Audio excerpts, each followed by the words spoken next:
ইরানি চলমান যুদ্ধে আমরা মুসলিমরা কোন পক্ষ নিব? কেননা ইরানি মুসলিমদের আকীদা ও আমাদের আকীদার মধ্যে ব্যাপক পার্থক্য রয়েছে।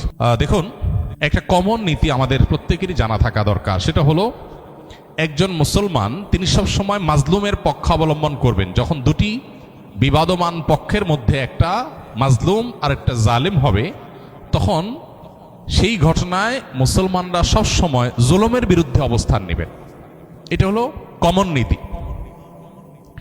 এমনকি জুলুমের শিকার মানুষটা যদি অমুসলিমও হয়, তারপরেও তার প্রতি মুসলমানের সিম্প্যাথি থাকবে। মুসলমান কখনো জুলুমের সাথে সঙ্গ দিবে না, যদি জালেম মুসলমানও হয়। অতএব আপনার সাথে কোনো মাজলুমের যদি আকীদাগত মতপার্থক্য থাকেও, সেই মতপার্থক্য আপন জায়গায় থাকবে, সেটাকে আপনি রাখবেন, এবং বিরোধিতার জায়গাটাও আপন জায়গায় থাকবে। কিন্তু এতৎ সত্ত্বেও যদি সে জুলুমের শিকার হয়, তাহলে আপনি জুলুমের বিরুদ্ধে অবস্থান নেবেন। অন্তত সার্বিকভাবে, সামগ্রিকভাবে আপনি সেটার বিরুদ্ধে অবস্থান নিতে না পারলেও মানসিকভাবে হলেও তার বিরুদ্ধে আপনাকে অবস্থান নিতে হবে। এটা হলো মৌলিক নীতিমালা। মুসলমান কখনো জালেমের পক্ষে যেতে পারে না, মাজলুমের পক্ষ মুসলমান সবসময় নিবে। এক্ষেত্রে সূরা রোমের যে ঘটনা, সেটা আমাদের জন্য একটা বিশেষ নির্দেশনা হতে পারে।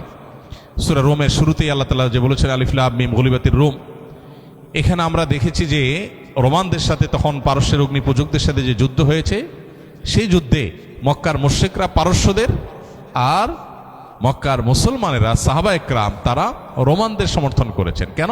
কারণ রোমানদের সাথে আকীদাগত মতপার্থক্য থাকা সত্ত্বেও তারা আসমানি ধর্মে বিশ্বাসী, মুসলমানরা আসমানি ধর্মে বিশ্বাসী। এই জায়গাতে মিল আছে, এই যে ঐক্যের একটা যোগসূত্র আছে, সেটার ভিত্তিতে তাদের প্রতি সমর্থন ছিল। আর পারস্যের তারা মুশরিক ছিল, ঐক্যের যোগসূত্র ছিল না সে অর্থে, এই জন্য তাদের বিরুদ্ধে ছিল।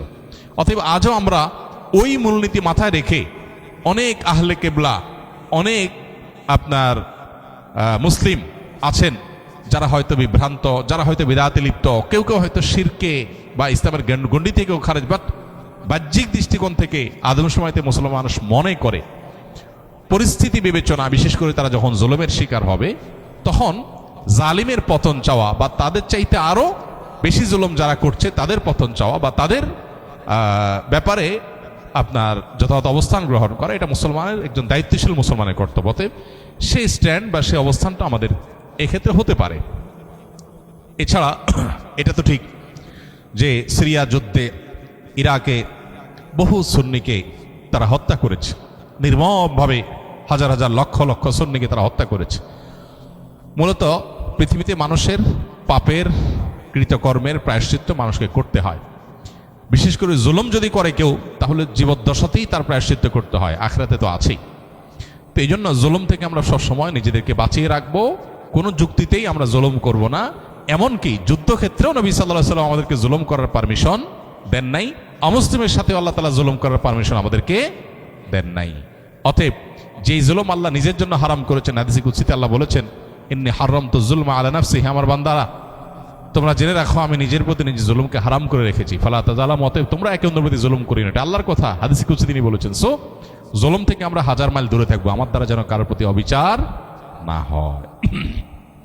কারণ জুলুমের পক্ষে যারা থাকবে তাদের পতন অনিবার্য, আজ হোক আর দুদিন পরে হোক।